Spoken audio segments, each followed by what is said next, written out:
Before he was called the serpent, before the first lie was spoken, there was an angel, the brightest flame in heaven, who believed he could shine brighter than God himself.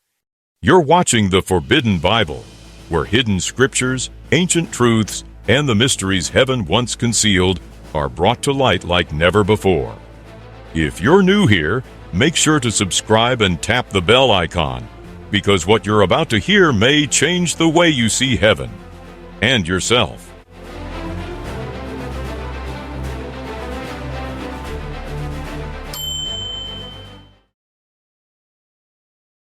Long before sin had a name, before the first star burned, there was only light, and at the center of that light stood one being, Lucifer, the light bearer. He wasn't just radiant, he was perfection sculpted in sound and color. 9 precious stones covered his body: sardius, topaz, diamond, beryl, onyx, jasper, sapphire, emerald, and carbuncle, each alive with fire, each reflecting God's glory in living color. When he moved, light followed. When he sang, heaven stopped. Every note felt like the birth of a new dawn. No one stood closer to the throne. Lucifer was God's personal guardian, the covering cherub. His wings burned with cold fire that never died. His voice, thunder and honey, filled heaven with life. Joy so deep it ached, peace so pure it silenced thought. Angels turned away when he passed, not from fear, but awe. He was beauty made visible, music made flesh, but even perfection casts a shadow, and deep within that brilliance, a spark began to think for itself. Lucifer had everything: power that shaped stars, a voice that commanded choirs, a beauty that mirrored the light of God. But each time he bowed, each time he led worship, a quiet thought echoed within him. They're not just worshiping God, they're watching me. Heaven's favorite was about to become its first rebel. The light that once united angels was about to divide them forever. And in the silence between 2 heartbeats of eternity, perfection began to turn poisonous. Lucifer had stood near the throne for ages, executing every command with flawless precision. He knew heaven's rhythms, its order, its harmony. But what he had never known, what no angel had ever experienced, was self-awareness divorced from God's presence. It began subtly. During one cycle of worship, the choirs paused for breath, and a stillness fell across the holy mountain. Lucifer remained standing alone at the center of the vast hall, where the floor reflected not light, but shape. For the first time, he looked down and recognized himself not as a servant in God's light, but as a being with presence, with weight, with identity. A thought flickered, small, harmless, almost curious. Who am I? Apart from him? He had never asked that before.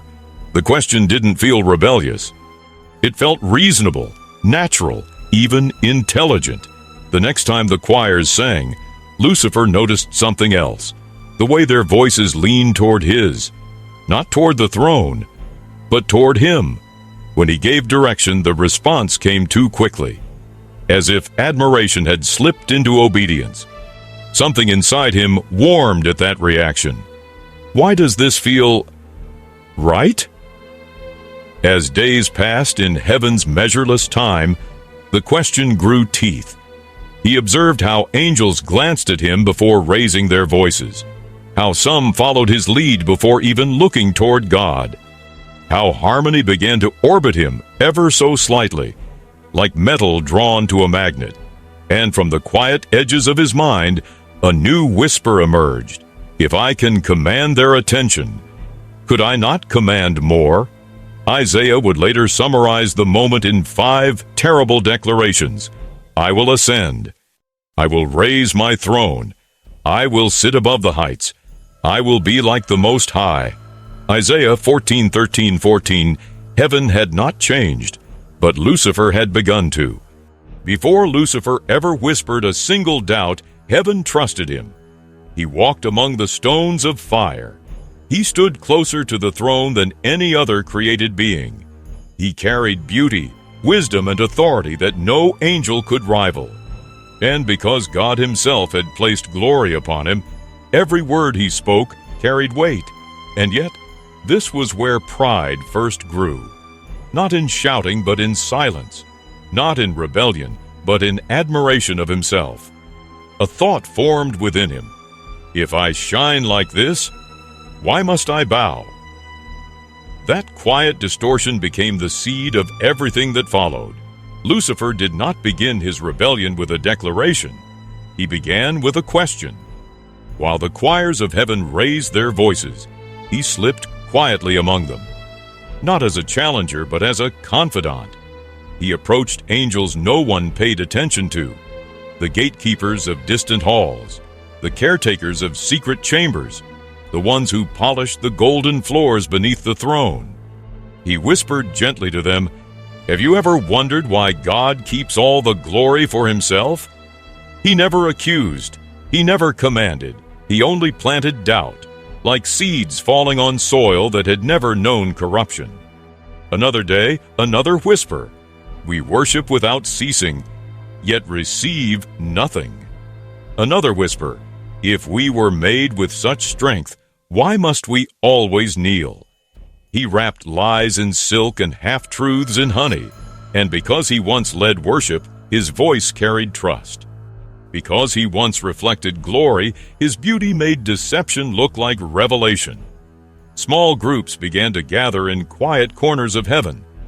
Conversations dimmed whenever Michael walked near. Harmony that once defined eternity now sounded uneven. Lucifer felt the shift, felt admiration turn into loyalty, and so the questions grew bolder. What if God is not truly limitless, but simply unchallenged? What if heaven could be even greater? What if we could rise? And deep within himself, the unspoken desire sharpened into silent vows. I will ascend into heaven. I will exalt my throne above the stars. I will sit upon the mount of the congregation. I will ascend above the heights of the clouds. I will be like the Most High. One day, Scripture would record the result. His tail swept a third of the stars from heaven. Revelation 12:4. A third of the angels, beings who had seen the face of God. Now followed a question instead of their creator. Lucifer did not yet have an army, but he had something far more dangerous, a vision of heaven where God was no longer necessary. And that vision was spreading. Heaven had known music, heaven had known worship, but heaven had never known conflict until the day Lucifer stepped forward. When that moment arrived, it was not chaos, it was clarity. Lucifer stood at the foot of the holy mountain, surrounded by angels who now leaned toward him instead of the throne. Their wings shimmered, their eyes burning with a mixture of devotion and unease. He raised his voice, not to sing but to declare, I will ascend into heaven. I will set my throne above the stars. I will be like the Most High. Those words shook heaven more violently than any weapon ever could. It was not the volume that made the angels tremble, but the audacity. Michael arrived in a streak of flame with the loyal hosts behind him. His face showed no hatred, only sorrow. Lucifer, Michael said, you were created to reflect glory, not to steal it. Lucifer's smile was sharp. I am merely claiming what I have earned. Then the heavens ignited, not with fire, but with division. A third of the angelic host tearing away from the light. A cosmic fracture ripping through eternity. Weapons formed, not forged by hands, but by will. Michael's sword blazed with living holiness. Lucifer's blade rippled like condensed shadow. Their clash shattered the silence of ages. Light collided with darkness. Wings roared. Shouts like storms rippled across endless space. Lucifer struck with a fury born from centuries of silent ambition. Michael fought with sorrow, and with the certainty that rebellion could never rise above its creator. Scripture summarizes the conclusion simply, there was war in heaven, but the dragon was not strong enough. Revelation 12:7-8. But heaven saw more than Scripture records. For when the voice of God thundered, a word, a decree, all of heaven froze. No weapon could stand against that command. No will, no rebellion, no ambition could endure it. The authority that spoke galaxies into existence brought the war to an instant halt. And then came the fall. Lightning split the heavens. The rebels plummeted like dying stars. Beauty dissolved, glory collapsed, wings tore, and the morning star rose no more. He was being cast down. How you have fallen from heaven, Lucifer, son of the morning. Isaiah 14:12. As the rebels descended, heaven was silent. Not with fear, but with a grief deeper than sound. The golden halls that once resonated with perfect harmony now carried the echo of war's first cry. A third of its own had been lost. The one who once led worship had brought ruin, and heaven now understood what war looked like. But this was only the beginning, for the fall of Lucifer would soon collide with a new creation and a garden. Lightning wrapped his torn wings. Flames consumed his light. The morning star was falling, and something darker was rising.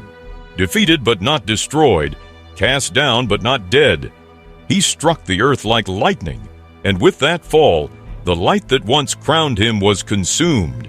The morning star was no more. The adversary had a new name, Satan. Lucifer did not awaken in fire. He awakened in silence. The fall hurled him into a world untouched by sin, a young earth pulsing with innocence, its soil still warm from the breath of creation. He rose from the dust, wings torn, glory dimmed, but ambition alive, burning hotter than ever. Then he saw it, a garden, living, breathing, radiant with God's presence. Not a throne room, but a home. And inside it, two beings. Adam and Eve walked with a freedom he no longer possessed. They spoke with God as one speaks with a friend.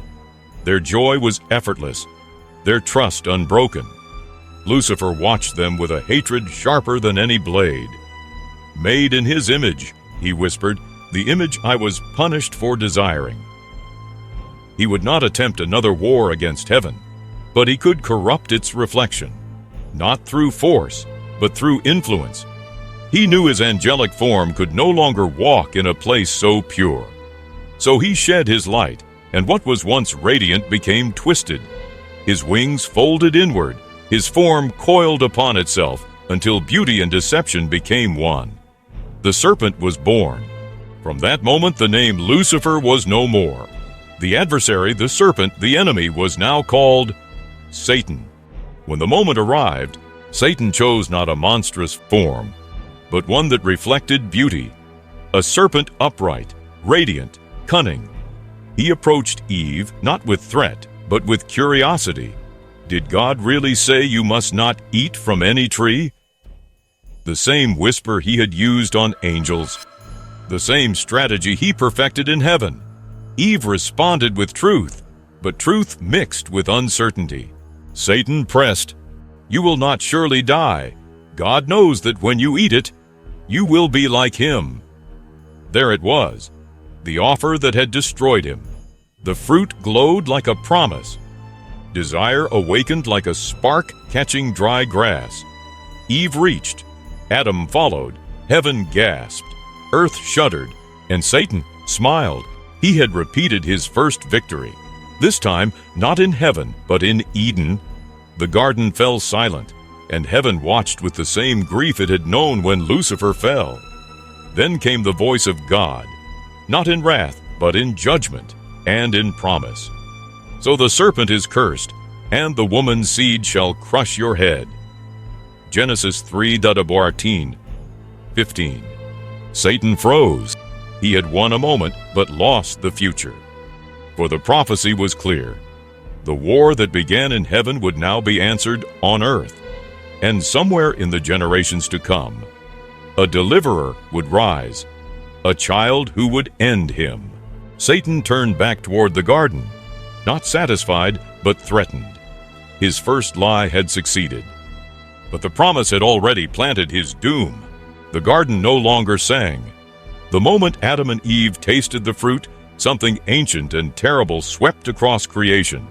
Not fire, not darkness, but awareness. For the first time they felt the weight of themselves. The purity that once wrapped their souls now tore like thin fabric. They hid, trembling, clutching leaves that could not cover shame, and God walked toward them. Not with lightning, not with judgment, but with grief. Where are you? Not because he didn't know, but because they no longer knew. Adam stepped forward, voice cracking. We were afraid. Fear, a word heaven had never heard from human lips. God turned to Eve, to Adam, and finally to the serpent waiting in the shadows, tongue-tasting victory. Then came the words that reshaped the universe. To the serpent, because you have done this, cursed are you above all creatures. The hiss in Satan's throat curled into a smile. He had expected anger. He did not expect the next sentence. I will put enmity between you and the woman, between your offspring and hers. Satan froze. This was no simple curse. It was a declaration of war. Then God spoke the prophecy that would haunt Satan for the rest of time. He will crush your head, and you will strike his heel. Genesis 3:15. A child, a human, born from the very race Satan despised, would one day end him. The serpent's triumph soured on his tongue. He had corrupted creation, yes, but in doing so he had triggered his own downfall. He slithered back into the shadows, but his smile had vanished. What he gained in Eden was nothing compared to what he would lose on a cross he could not yet foresee.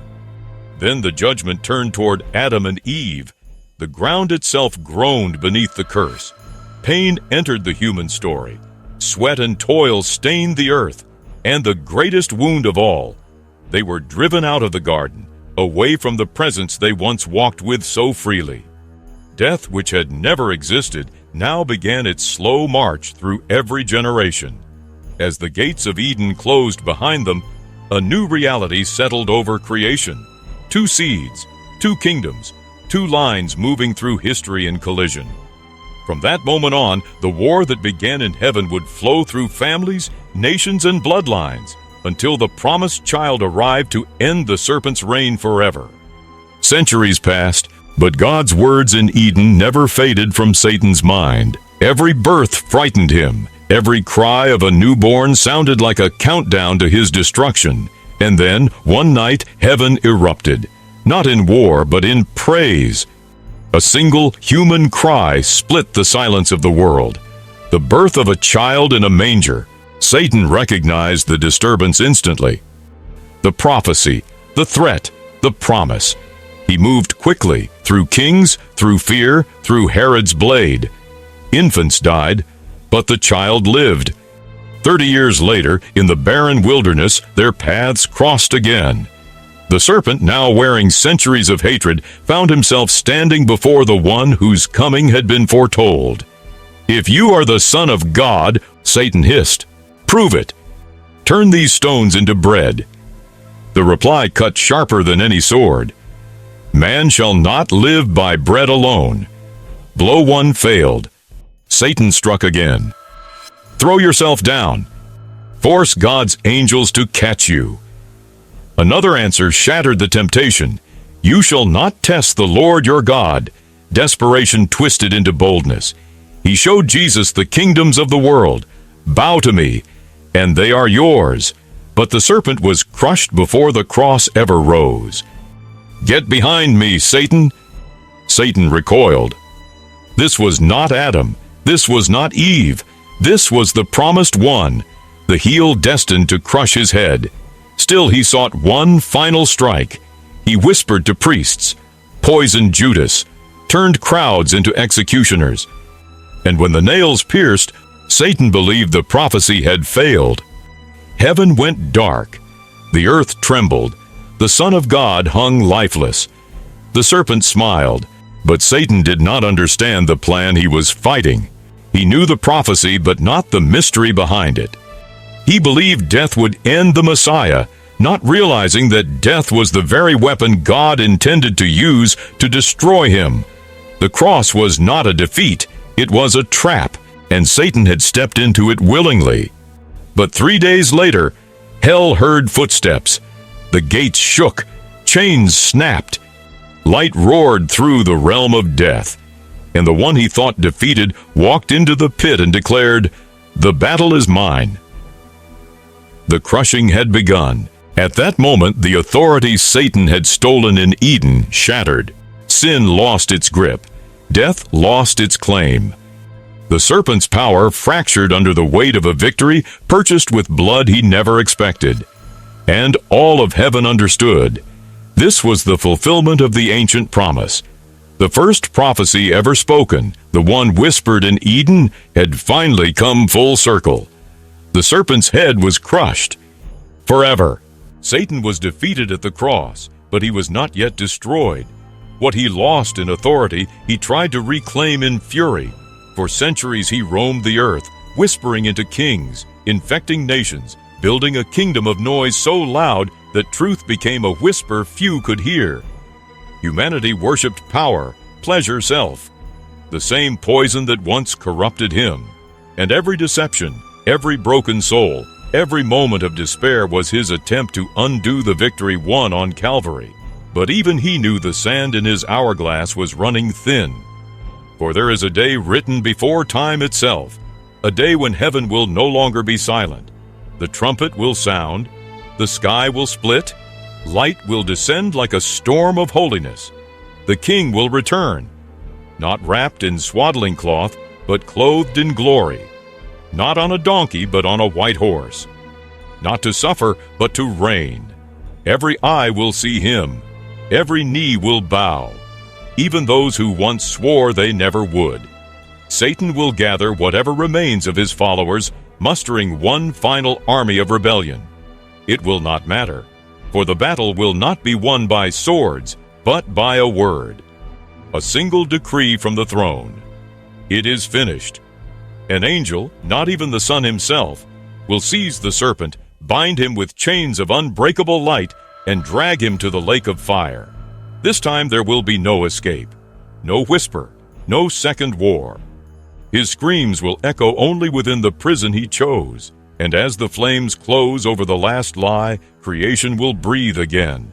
The curse will lift, tears will vanish, death will die.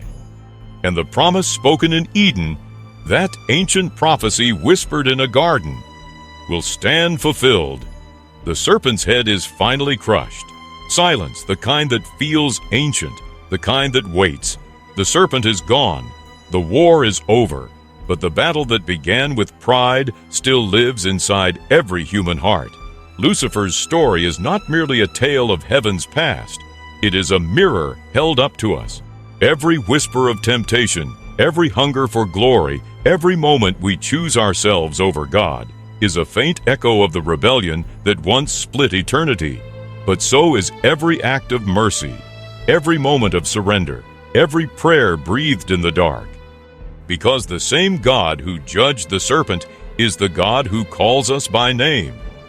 The same King who crushed evil is the King who kneels to wash our wounds. The same light that shattered the pit still seeks the corners of our souls. Heaven is not won by perfection. Hell is not reached by accident. Our eternity is carved by the throne we bow to, one made of pride or one made of grace. And in the quiet, beneath everything we pretend to be, a voice still whispers, "Return to me, for you were made for light." The serpent has a grave, but you have a choice. The story that began with pride can still end with love, if you want it to.